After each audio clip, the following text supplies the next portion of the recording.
We have something exciting to share with you today, and that is a unplugged deep dive into our brand new product, Wilcom Workspace Library. So what is Library? Well, it's a cloud-based embroidery design management system. We've built it from the ground up for you and your embroidery teams. It's designed to support embroidery files, let you track their status, search, and of course, access your embroidery designs from absolutely anywhere. Now, being a cloud-based application, it means you can run it on your PC, on your Mac, from your home computer, from your work computer, or while sitting on the beach on your iPad. All your designs are completely accessible there. So let's do a deep dive into some of the features of the new Wilcom Workspace Library. Now, being a part of Wilcom Workspace, you will find a library in your Wilcom Workspace account. So log in, and not only will you see your existing true sizer and estimator, but also the brand new library, where from the library you can access your own designs or our collection of free designs, or the all-important recycling bin, which we'll talk about in just a moment. So I'm going to start off by clicking over to My Designs. Now, again, being cloud-based, my designs have just loaded up. And the first thing I see is a great preview in full color embroidery true view of my embroidery designs. Now I can view them as thumbnails, I can scroll through, I can choose how many designs get displayed on each page, and of course I can click through to those additional pages as well. But in addition to a thumbnail view, I also have a nice handy list view, which some people like because you get to see a little bit more information. I not only get to see the design with a smaller thumbnail, but I can see the title, the customer, the status, size, decoration area, stitch count, and the date that I uploaded that design as well. Now, of course, when I'm in my thumbnail view, I get to see some information as well. I get to see the design name and the title, and the status, which is clearly labeled on that thumbnail. So whether it's approved and ready for production, or needs sampling, or you're waiting on approval from your customer, you can clearly see that in your thumbnail view. Now, being a design library, of course, you might have thousands or hundreds of thousands of embroidery designs. You want an easy way to find them, and there's nothing worse than trying to think which folder did you save that in, or which external drive is that design kept. When they're all in library, they're easily accessible and searchable with the search tools we have built into the system. Now, first of all, you can just search by a general description. So if I know I did a golf logo, but I can't quite remember what that logo was, I can just type in golf, and all my golf related designs will appear. And you might have noticed that as you're typing, it's filtering live. So when I press R, it's showing all the designs with R. Or I press I, all the designs with RI, and V, E, R. As you're typing, it is filtering live for you. And it is really, really fast. So you get those results while you're typing on screen. Now, search for description or title. I can, of course, search for customers. So show me all my designs for Glebe Tennis Club, or for Glebe Tennis Club and Wilcom International. And as you're adding additional search criteria, you can see that your filtering is getting longer. So now show me everything that is waiting for approval. And I've got two designs there that are waiting for approval. As you remove those additional filters, the search updates live for you. So again, it's really fast, and I'm doing all that in the browser. There's no installed software to use Library. So I can search by customer, I can search by status, I can search by decoration areas, show me all my left chest logos, and I can also search for tags as well. So show me everything to do with a baseball, and I've just got one design. But again, as you're adding those additional search criterias, your filters are getting longer and longer, and at any point in time you can clear them off and get exactly to the design that you're looking for. Now, it's one thing to search for a design.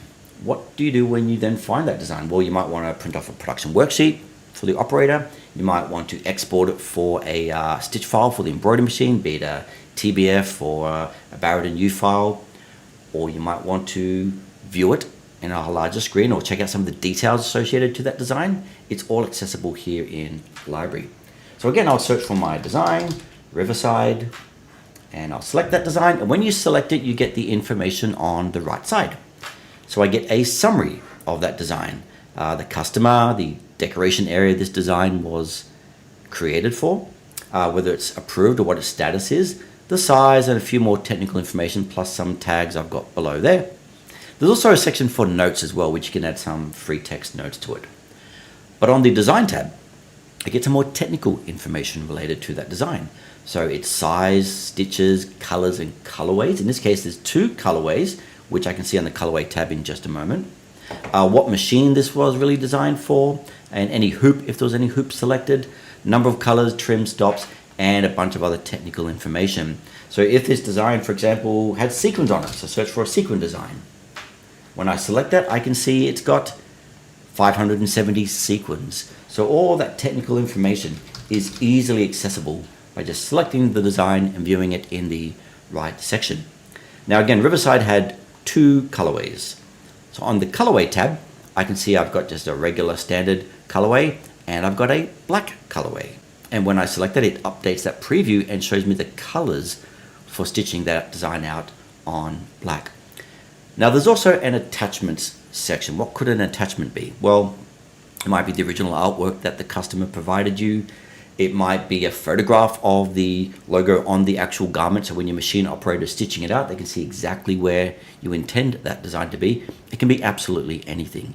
PDF files, Word documents, Excel, whatever it is. Anything you feel that's important for that design record in library, you can attach that file there. Now above that, we've got a few more options as well. I can open that design directly into TrueSizer and resize it, recolor it, make any modifications I want there.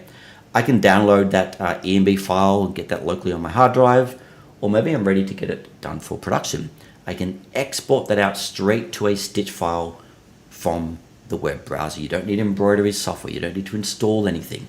I can do it directly here on any computer in your business. So choose your file format that you want to export it to, and then just download that stitch file. I can print off a production worksheet and choose which colorways, if any, that I want to have as a part of that print as well. Or I can get a larger view of it on screen just to get a bit of closer look of how that design works and how it looks like on different colorways as well. And finally, I can export that design as a high resolution PNG bitmap, which might be great to send to a customer for approval. You don't want to send them the EMB file, but you want to send them an image of that file. Or you might want to upload it to a website, or you might want to print it as digital embroidery. That's up to you. That option is built there as a part of Wilcom Library. So again, easy to search, easy to access all that information, easy to use that design. Easy to use that design, whether you're exporting it as a stitch file or printing off that production worksheet. But how do you get your designs into library? Well, it's just as simple. If I clear away all that search result and go back to my main collection of library, we'll go and upload a brand new design. Now, let me see what I can upload. We might grab this one here, the Slater's Soccer Store logo.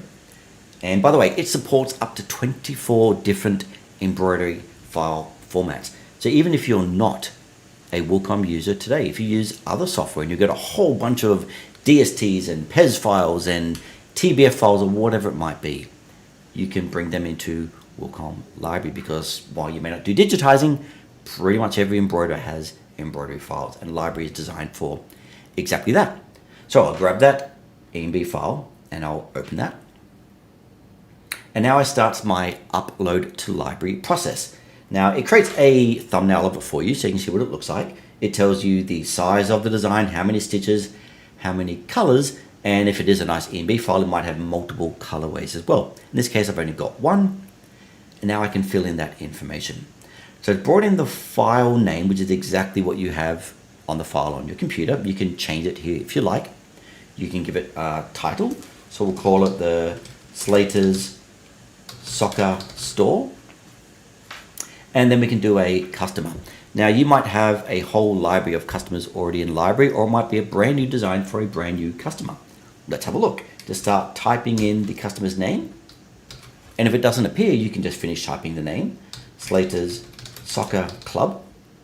And by just pressing enter, you've created that brand new customer record in your library for the other members of your team to also access that information as well. And we'll talk about multi-user access in just a moment. So I've added the customer. It's come in as an embroidery design, of course. The status, well, I actually need it to be sampled just to make sure it's running okay. So I'll click the status needs sampling. And then for decoration areas, this is designed for left chest or right chest or sleeves as well. So we'll choose those. And now tags. Now this is where we've introduced some of Wilcom Intelligence AI, and it looks at that embroidery design and recommends some tags for you. So it recommends soccer ball. That makes sense. We'll use that one. It's identified a person in that logo, so it's recommending person. And it also thinks it looks a little bit like a poster or a logo. So we'll add logo. Of course, I can add my own tags as well. So I can just add plain old soccer in addition to soccer ball and press enter, and that tag's now been added. And again, your other users of library will get access to those list of company tags as well. Now I mentioned before about notes. Again, this could be, production instructions if you want to say run it at a particular speed or use 2 types of backing or whatever it might be. That's what that note could be used for. And again, attachments could be absolutely anything. It could be a photograph of the logo on a garment. It could be the original artwork. That's up to you. When you've done all that, you just press upload.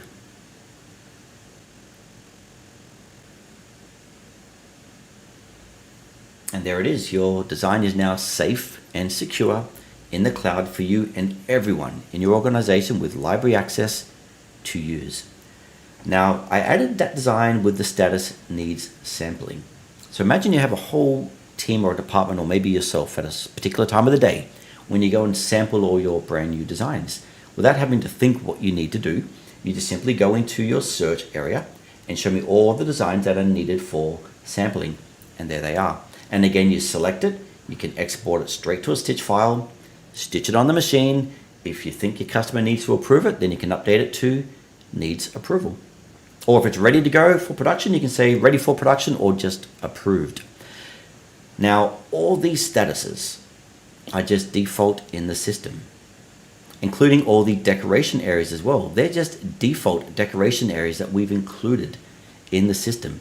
But you as the owner of WilcomWorkspace Library have full control over managing those decoration areas and those statuses and your customers as well. And all that's available in the settings section of your library. Now, as the owner of library, as the boss or the administrator of your library in your business, only you get access to this section. The other users of library don't get access to your back-end admin tools because that's where you set up how your business runs in Wilcom Workspace. But under library, I've got access to my design statuses. So if I have a status called needs digitizing, which I've disabled, I could enable it. But if we don't have a sampling process, I could disable that. Or I could make my own brand new unique status and give it whatever color you want. So you set up the workflow to suit how you do your embroidery business today, or completely customizable for you in library. And likewise for decoration areas. These are the defaults that we've provided. You can turn off the ones that you don't want or add your own unique decoration processes as well. Now, if we go back to library, I mentioned that you can also manage your customers. So when you click into your customers and click on customer settings, again, you've got the ability to enable or disable a customer or add a brand new customer or search for any customers in your system. And if you need to make a change to that, you can modify the spelling of that customer as well. So again, you've got full control over your settings, whether it's decoration processes, whether it's statuses, also managing your customers as well. Now, of course, if someone in your business does delete a design, and right, it can happen. They might come in here and they might accidentally select that design and they might click on delete.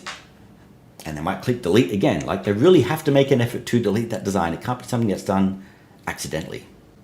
While that design is gone from your library, it's actually stored over here inside the recycling bin. Now, as a multi-user platform, if someone deletes their own design, they can come in and recover that design. So if Jeff accidentally deletes a design, Jeff can jump over to recycling bin and restore that. And so can Sally or anyone else who might happen to delete one of their designs.